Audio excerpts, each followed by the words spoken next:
एक रात करीब 1 बजे जब जॉन अपनी शिफ्ट खत्म करके घर के लिए निकलने ही वाला था, तब अचानक ही पिज्जा शॉप का फोन बजा।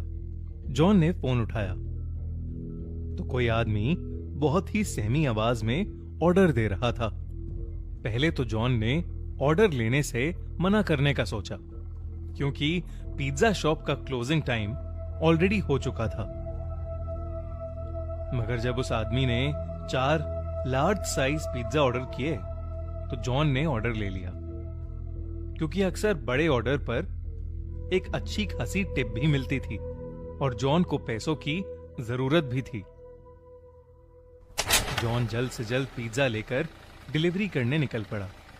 डिलीवरी एड्रेस उस पिज्जा शॉप से काफी दूर शहर के आउटस्कर्ट्स में था।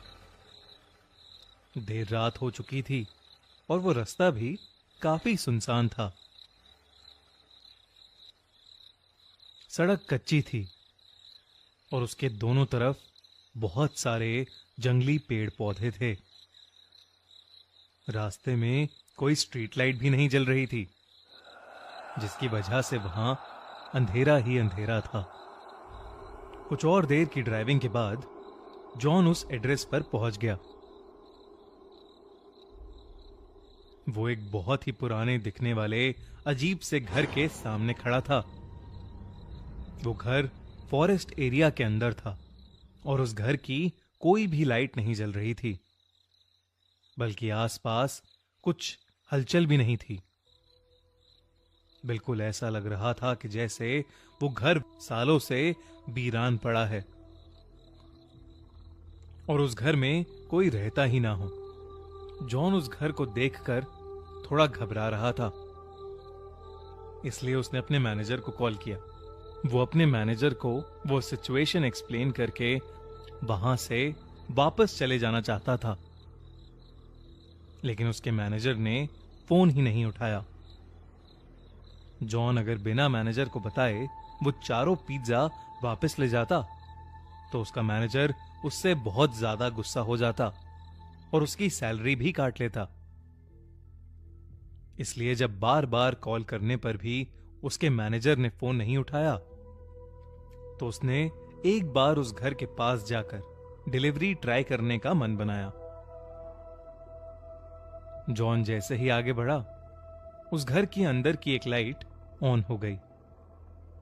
जॉन को थोड़ा सा कॉन्फिडेंस आया कि शायद अंदर कोई है।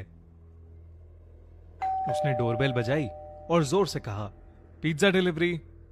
मगर कुछ देर तक किसी ने दरवाजा नहीं खोला। जॉन ने फिर से बेल बजाई तो उसे अंदर से किसी के कदमों की आवाज आई, लेकिन फिर से किसी ने दरवाजा नहीं खोला। जॉन वापस जाने ही वाला था कि अचानक से वो दरवाजा अपने आप खुल गया। जॉन थोड़ा घबराया हुआ अंदर घुसा। हॉल में एक डिम सी लाइट जल रही थी और वहां कोई भी नहीं था। जॉन ने आवाज लगाई, हेलो, कोई है?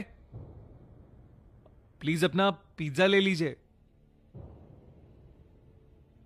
तभी जॉन ने देखा कि हॉल में पड़े सोफे के नीचे एक काली बिल्ली निकलकर एक रूम की तरफ भागी।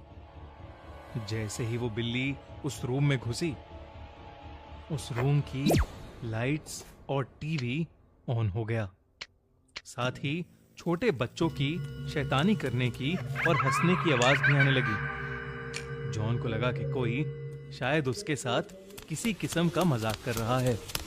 वो गुस्से में उस रूम के अंदर गया।